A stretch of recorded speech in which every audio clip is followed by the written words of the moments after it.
नमस्कार विद्यार्थी मित्रांनो, माझं नाव सुहास भिसे. स्वागत आहे तुमचं सर्वांचं परत करंट अफेअर्स मराठी या आपल्या मायबोली भाषेतील एज्युकेशनल यूट्यूब चॅनलमध्ये. विद्यार्थी मित्रांनो, आज आहे 24 मार्च 2024. आजच्या दिवसाचे जेवढेही चालू घडामोडीचे महत्त्वाचे टॉप प्रश्न बनत असतील ते सर्व प्रश्न आपण या व्हिडिओच्या माध्यमातून पाहणार आहोत. तरी सर्वप्रथम आपण जर नवीन असाल, पहिल्यांदा या चॅनलवरील व्हिडिओ पाहत असाल तर चॅनलला या ठिकाणी अवश्य सबस्क्राईब सुद्धा करून घेऊ शकता. ठीक आहे, चला तर मग आपण आजच्या व्हिडिओला सुरुवात करूया. त्या अगोदर कालच्या व्हिडिओमध्ये जो काही शेवटचा प्रश्न विचारला होता त्या प्रश्नाचं उत्तर जाणून घेऊया. काय होता प्रश्न?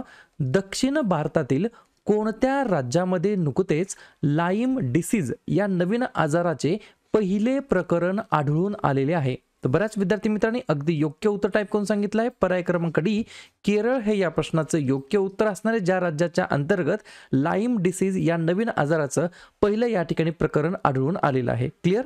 आता पाहूया विद्यार्थी मित्रांनो प्रश्न क्रमांक पहिला. टोटल संपूर्ण व्हिडिओमध्ये 12 प्रश्न असतील. सुरुवातीपासून शेवटपर्यंत व्हिडिओ काळजीपूर्वक पहा. एक एक प्रश्न महत्त्वाचा आहे, तुम्ही कोणत्याही एक्झामची तयारी करा. प्रश्न क्रमांक पहिला काय म्हणतो?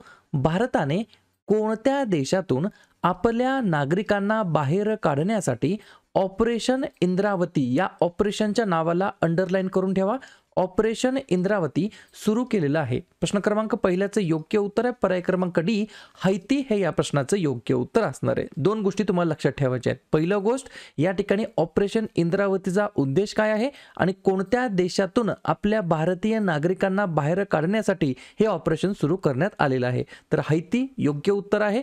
कॅरेबियन देश आहे, ज्या देशाचे राष्ट्रपती आहेत एरियल हेनरी, पंतप्रधान आहेत मिशेल पॅट्रिक बोईसवर्ट, राजधानी आहे पोर्ट ऑफ प्रिन्स आणि चलन आहे हैतियन गोल्डे. क्लिअर? आता या ठिकाणी बऱ्याच वेगवेगळ्या देशांतून आपल्या नागरिकांना बाहेर काढण्यासाठी वेगवेगळे ऑपरेशन्स भारत सरकारच्या माध्यमातून राबवण्यात आलेले आहेत.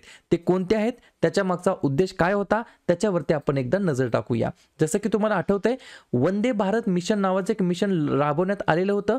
कोविड-19 प्रभावित भागातील भारतीयांना परत आणण्यासाठी हे मिशन या ठिकाणी राबवण्यात आलेलं होतं. ऑपरेशन अजय कशासाठी आहे? तर इस्रायल आणि हमास यांच्यातील संघर्षामध्ये अडकलेल्या भारतीयांना बाहेर काढण्यासाठी हे ऑपरेशन होतं. त्रिनेत्र ऑपरेशन लपलेल्या दहशतवाद्यांना समाप्त करण्यासाठी. ऑपरेशन सोल्की हे सुद्धा त्याच्यासाठीच होतं, लपलेल्या दहशतवाद्यांना समाप्त करण्यासाठी. ऑपरेशन अमृत राज्यामध्ये प्रतिजैविकांचा अतिवापर रोखण्यासाठी हे लॉन्च करण्यात आलं होतं. ऑपरेशन सर्वशक्ती पाकिस्तानाकडून होणाऱ्या दहशतवादा जे काही कारवाया असतात ते रोखण्यासाठी हे लॉन्च करण्यात आलं होतं. ऑपरेशन कामधेनू गुरांच्या तस्करीच्या मुख्य सूत्रधारांना पकडण्यासाठी हे राबवण्यात आलेलं आहे.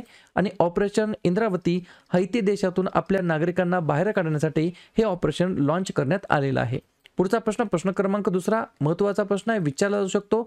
भारत कोणत्या देशांसोबत IMT त्रिलाट सराव आयोजित करतो? 2 नंबरच्या प्रश्नाचं योग्य उत्तर आहे पर्याय क्रमांक सी वरील दोन्ही. कोण कोण? पर्याय क्रमांक ए टांझानिया आणि पर्याय क्रमांक बी मोझांबिक. या 2 देशांसोबत या ठिकाणी आपला भारत देश IMT त्रिलाट सराव एक्सरसाइज आयोजित करत असतो. ठीक आहे, 2 पॉईंट लिहून घ्या.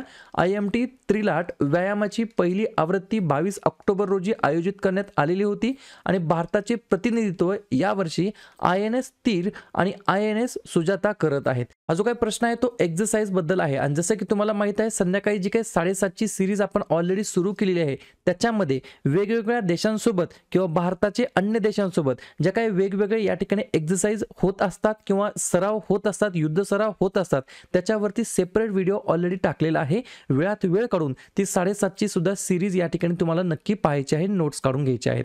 पुढचा प्रश्न, प्रश्न क्रमांक तिसरा.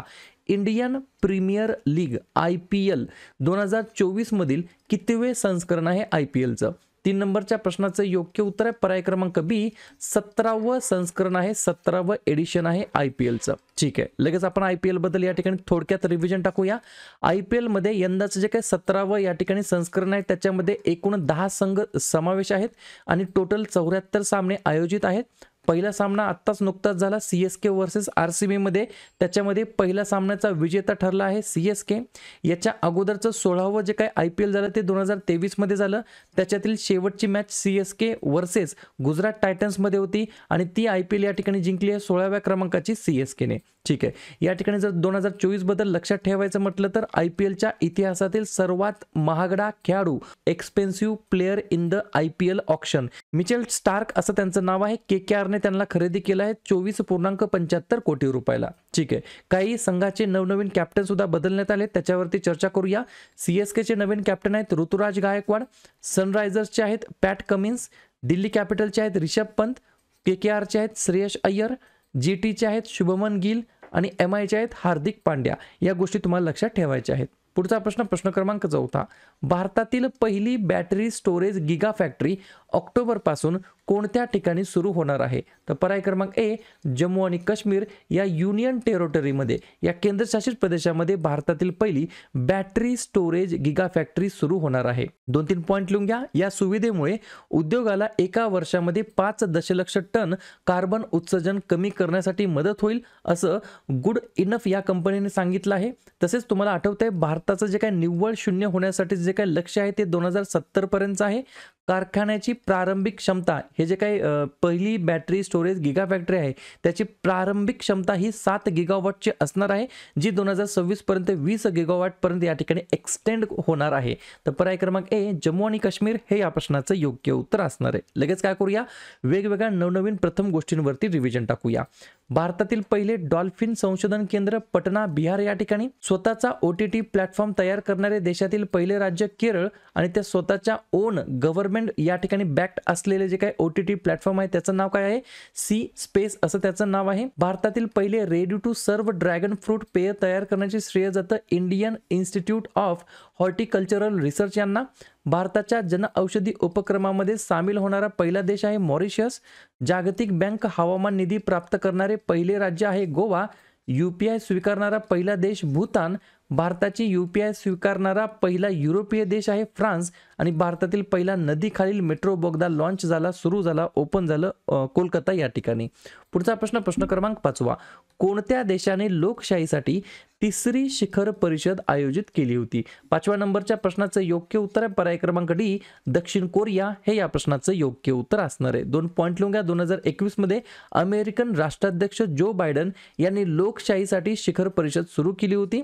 दुसरा पॉइंट, हुकुमशाहीपासून लोकशाही समोरील उदयोन्मुख आव्हानांना तोंड देणे आणि मानवी हक्कांचे रक्षण आणि प्रोत्साहन देणे या उद्देशाने या ठिकाणी लोकशाहीसाठी ही जी काही शिखर परिषद आहे याचं या ठिकाणी आयोजन करण्यात आलं होतं. 2021 मध्ये पहिली आवृत्ती झाली आणि तिसरी शिखर परिषद आयोजित करण्यात आली आहे दक्षिण कोरियामध्ये. पुढचा प्रश्न क्रमांक 6. इंडियन स्टील असोसिएशन ISA म्हटलं तरी काय हरकत नाही, या असोसिएशनचे नवीन चेअरमॅन, नवीन अध्यक्ष म्हणून कोणी पदभार स्वीकारलेला आहे? तर पर्याय क्रमांक C नवीन आहेत, त्याच्यामुळे त्यांचं नाव नवीन असणार आहे. नवीन जिंदाल असं त्यांचं नाव आहे. त्यांना या ठिकाणी इंडियन स्टील असोसिएशनमध्ये नवीन अध्यक्ष म्हणून त्यांची नियुक्ती केलेली आहे. लगेच काय करूया मग, नवनवीन नियुक्त्यावरती चर्चा करूया. 2 निवडणूक आयुक्त नियुक्त करण्यात आलेले आहेत. पहिले आहेत ज्ञानेश कुमार आणि दुसरे आहेत सुखबीर सिंग संधू. भारतीय पॅरा ऑलिम्पिक समितीचे नवीन अध्यक्ष बनले देवेंद्र झाझरिया. राष्ट्रीय अनुसूचित जाती आयोगाचे अध्यक्ष बनलेत किशोर मकवाना. दक्षता आयुक्त AS राजीव. CBSE अध्यक्ष राहुल सिंग. प्रसार भारतीचे अध्यक्ष नवनीत कुमार सहगल आणि अखिल भारतीय बुद्धिबळ महासंघाचे अध्यक्ष नितीन नारंग. आणि आपण आत्ताच पाहिलं ISA इंडियन स्टील असोसिएशनचे नवीन अध्यक्ष नवीन जिंदाल असं त्यांचं नाव आहे. पुढचा प्रश्न क्रमांक 7. जागतिक क्षयरोग दिवस, ज्याला आपण शॉर्ट फॉर्म मध्ये म्हणतो वर्ल्ड TB डे, हा दरवर्षी केव्हा साजरा करण्यात येत असतो? मला फक्त कमेंट बॉक्समध्ये सांगा TB याचा फुल फॉर्म काय आहे. 7व्या नंबरच्या प्रश्नाचं योग्य उत्तर आहे पर्याय क्रमांक B आजच्याच दिवशी 24 मार्चला दरवर्षी विद्यार्थी मित्रांनो जागतिक क्षयरोग दिवस म्हणून आपण साजरा करतो. ठीक आहे, प्रश्न कशा संदर्भात आहे? महत्त्वाच्या दिवसाबद्दल. तर लगेच मार्च महिन्यातील जे काही महत्त्वाचे दिवस आहेत त्याच्यावरती आपण एकदा चर्चा करूया. जसं की 1 मार्चला 2 दिवस असतात, शून्य भेदभाव दिवस आणि जागतिक नागरी संरक्षण दिवस. 3 मार्चला जागतिक वन्यजीव दिवस आणि जागतिक श्रवण दिवस. 4 मार्चला राष्ट्रीय सुरक्षा दिवस, कर्मचारी प्रशंसा दिवस आणि रामकृष्ण यांची जयंती.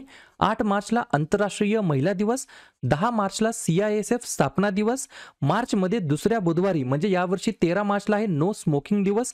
त्याच्यानंतर मार्चमध्ये दुसऱ्या गुरुवारी म्हणजेच यावर्षी 14 मार्चला आहे जागतिक किडनी दिवस. 15 मार्चला आहे जागतिक ग्राहक हक्क दिवस. 16 मार्च राष्ट्रीय लसीकरण दिवस. 18 मार्चला भारतामध्ये आयुध निर्माण दिवस म्हणून आपण साजरा करतो आणि जागतिक झोपेचा दिवस सुद्धा असतो. 20 मार्च जागतिक चिमणी दिवस आणि आनंदाचा आंतरराष्ट्रीय दिवस, 21 मार्च जागतिक वनीकरण दिवस आणि जागतिक कविता दिवस, 22 मार्च जागतिक जल दिवस, 23 मार्च जागतिक हवामान दिवस, 24 मार्च जागतिक क्षयरोग दिवस किंवा टीबी दिवस आणि 27 मार्च जागतिक रंगभूमी दिवस. क्लिअर? होय. पुढचा प्रश्न क्रमांक 8.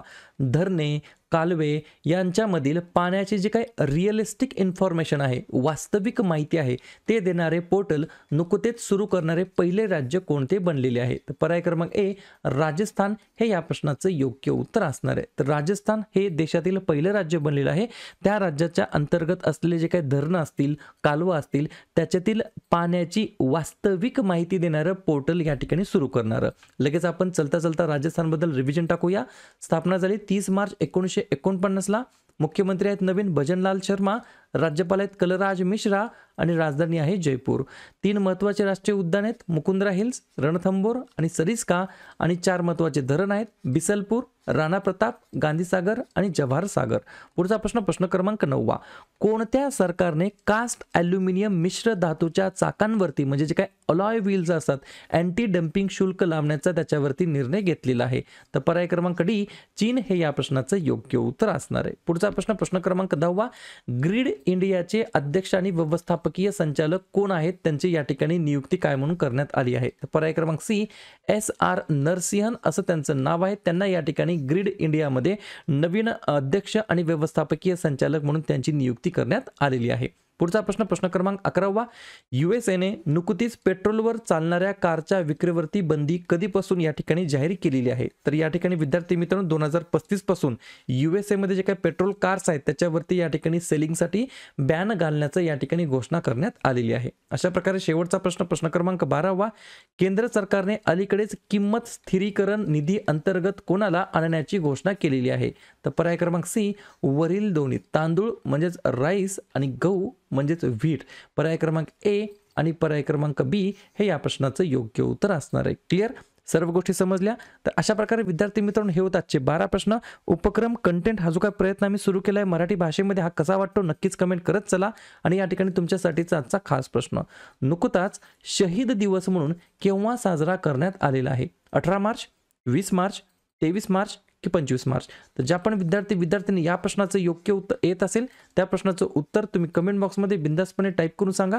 या प्रश्नाचं उत्तर चुकू द्या, बरोबर येऊ द्या, काहीच हरकत नाही, परंतु ट्राय करणं, प्रयत्न करणं हे सर्वात जास्त महत्त्वाचं आहे. आणि दुसऱ्या दिवशी येऊन आपण दिलेल्या प्रश्नाचं उत्तर हे बरोबर आलं की चुकलं हे दुसऱ्या दिवशी येऊन दररोज चेक करणं, अभ्यासामध्ये कन्सिस्टन्सी मेंटेन करणं हे सगळ्यात जास्त या ठिकाणी महत्त्वाचं ठरणार आहे. तर लगेच मार्च महिन्यातील जे काही महत्त्वाचे दिवस आहेत त्याच्यावरती आपण एकदा चर्चा करूया. जसं की 1 मार्चला 2 दिवस असतात, शून्य भेदभाव दिवस आणि जागतिक नागरी संरक्षण दिवस. 3 मार्चला जागतिक वन्यजीव दिवस आणि जागतिक श्रवण दिवस. 4 मार्चला राष्ट्रीय सुरक्षा दिवस, कर्मचारी प्रशंसा दिवस आणि रामकृष्ण यांची जयंती. 8 मार्चला आंतरराष्ट्रीय महिला दिवस. 10 मार्चला CISF स्थापना दिवस. मार्चमध्ये दुसऱ्या बुधवारी म्हणजे यावर्षी 13 मार्चला आहे नो स्मोकिंग दिवस. त्याच्यानंतर मार्चमध्ये दुसऱ्या गुरुवारी म्हणजेच यावर्षी 14 मार्चला आहे जागतिक किडनी दिवस. 15 मार्चला आहे जागतिक ग्राहक हक्क दिवस. 16 मार्च राष्ट्रीय लसीकरण दिवस. 18 मार्चला भारतामध्ये आयुध निर्माण दिवस म्हणून आपण साजरा करतो आणि जागतिक झोपेचा दिवस सुद्धा असतो. 20 मार्च जागतिक चिमणी दिवस आणि आनंदाचा आंतरराष्ट्रीय दिवस. 21 मार्च जागतिक वनीकरण दिवस आणि जागतिक कविता दिवस. 22 मार्च जागतिक जल दिवस. 23 मार्च जागतिक हवामान दिवस. 24 मार्च जागतिक क्षयरोग दिवस किंवा टीबी दिवस आणि 27 मार्च जागतिक रंगभूमी दिवस. क्लिअर? तर विद्यार्थी मित्रांनो टेलिग्राम चॅनलला नक्की जॉईन व्हा, जेणेकरून तुम्हाला दररोजच्या क्लासेसच्या लिंक आणि दररोजच्या क्लासेसच्या महत्त्वाच्या PDF तुम्हाला लगेच भेटून जाईल. या ठिकाणी टेलिग्राम चॅनलची लिंक डिस्क्रिप्शन बॉक्समध्ये दिलेली आहे, त्याला क्लिक करा आणि टेलिग्राम चॅनलला तुम्ही नक्की जॉईन व्हा. ठीक आहे? या ठिकाणी विद्यार्थी मित्रांनो शेवटी एवढंच बोलेल की व्हिडिओ जर आवडला तर व्हिडिओला फक्त लाईक करा. तुमचे जे पण मित्रमैत्रिणी असतील त्यांच्यापर्यंत हा व्हिडिओ शेअर करा. आणि जर तुम्हाला काही मला सांगायचं असेल, सुचवायचं असेल तर बिंदासपणे तुम्ही कमेंट करून मला सांगू शकता. आणि या ठिकाणी चॅनलला अजूनही सबस्क्राईब नसेल केलं तर चॅनलला तुम्ही लगेच सबस्क्राईब करून घ्या, जेणेकरून जेवढेही अभ्यासाचे व्हिडिओ असतील त्या सर्व अभ्यासाच्या व्हिडिओचं नोटिफिकेशन तुम्हाला सर्वात अगोदर भेटून जाईल. ठीक आहे? आता भेटूया उद्या सकाळच्या 7 वाजताच्या भागामध्ये. तोपर्यंत धन्यवाद.